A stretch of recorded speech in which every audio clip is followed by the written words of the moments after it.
feel about this 2 QB system that Kyle Shanahan seems to be promoting? We didn't see it too much in the first game. Trey Lance came out for about 4 snaps. He did throw a touchdown in the red zone and then had like 3 runs that really didn't make too much noise.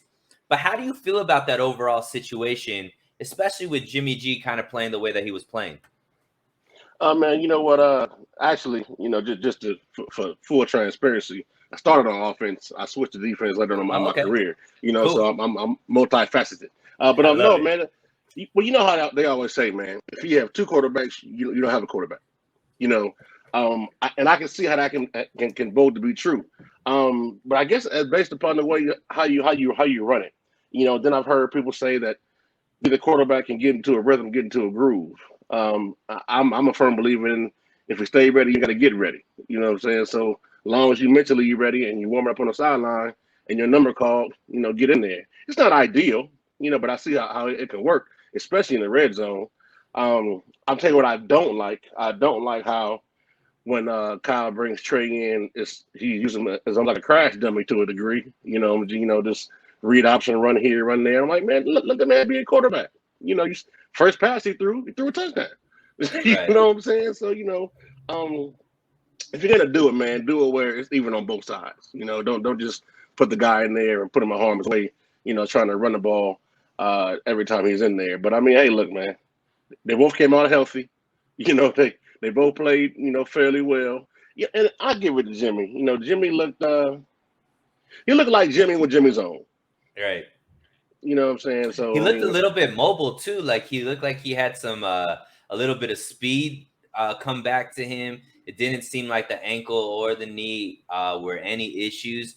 I was pretty impressed with his elusiveness. He was able to get out of a few sacks and at least make a play. And Jimmy, for all the hits that he's taken, he stood tall and threw the ball while taking some pretty massive hits. So for me, that's all positives. You know more about football than me, Kev. So this is what my major issue with the 2 QB situation is the long play.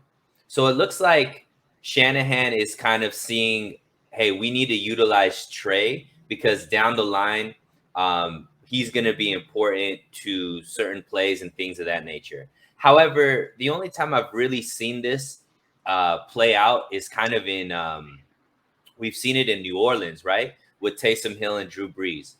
But when it came down to Taysom Hill actually playing quarterback, he never really developed into the type of quarterback that could be a starter, which is why Jameis Winston's the starter over there. If Trey Lance is supposed to be our quarterback for the future, is this the way to get him prepared to be a starting quarterback in the NFL, or is this going to hurt his development in the future, just coming in 4 to 6 plays and, like you said, being a human crash dummy? and that's exactly why I said that, bro. I mean, I don't wanted to see him in there for a read option every time. Give the man, open the playbook to him. I mean, why not? Because think about it. When a team sees Trey Lance come in, what do they typically expect? Him to It's run going to the be a ball. run, stack the You know what box, I'm stack the saying? box. So, Yeah. so why not go RPO, play action every time, or something like that? And it's just to me, the read option that it looked like they ran with him and Hasty, it looked real smooth. It almost looked like, I don't know if Hasty went the wrong way but I was like, that looked like it was kind of a blown play. Um, but to answer your question about the whole quarterback system and how I see it, and similarity to Taysom Hill in New Orleans. Well, Taysom Hill was never an actual quarterback like that. You know what I'm saying? Trey Lance is. Mm-hmm. So, and you heard Kyle say, I'm not sure if he said this verbatim, pretty much like, or somebody paraphrased, but pretty much he said, sometimes better than no time. You Right.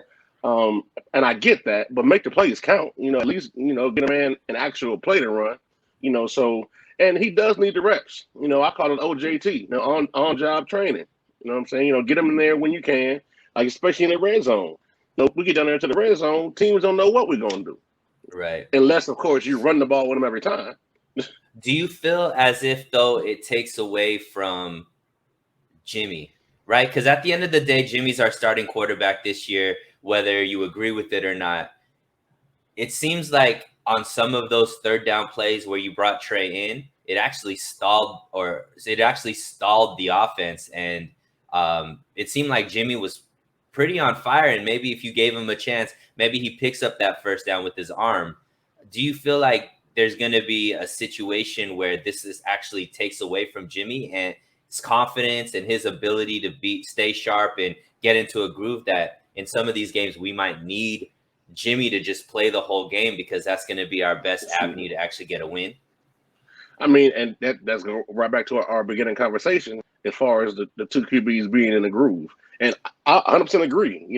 Jimmy was cooking. Aside from that first fumble snap, he was doing his thing.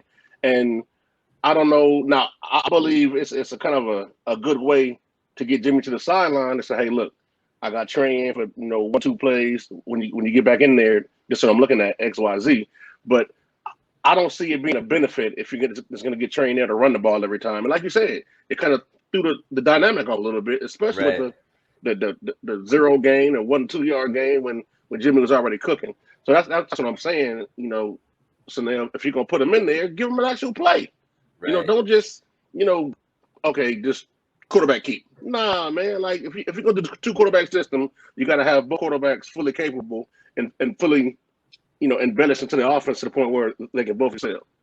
If you're the coach of the 49ers, are you doing the 2-quarterback system or are you just rocking with one of them? That's tough, man. And like I've always said, I'll put Trey in, mainly in short yardage situations or red zone, only because I believe he's more of a threat in the red zone than Jimmy is. Yes, Jimmy has the ability to scramble and be mobile, but that's not his given skill set per se. You know what I'm saying? So I don't see the problem with putting Trey in there in the red zone if you're gonna run actual play with him, Kyle. You know what I'm saying? Don't get down there and run quarterback keep every time. My only pushback with that, Kev, is, in 2019 when Jimmy was healthy, the 49ers had the second best rushing offense in the league, only behind Baltimore, right? So if you're going to run the ball on third down and, obviously Trey comes in, he's either handing the ball off or running, why not just keep Jimmy in there and hand the ball off to Mitchell or hand the ball off to Hasty? Like, why even bring Trey in? Like, I don't understand. I guess maybe could you educate me a little bit about why not just stick with the offense that clearly you made the decision is going to be the offense for a majority of the game? Why not just have a running back run it versus bring Trey in?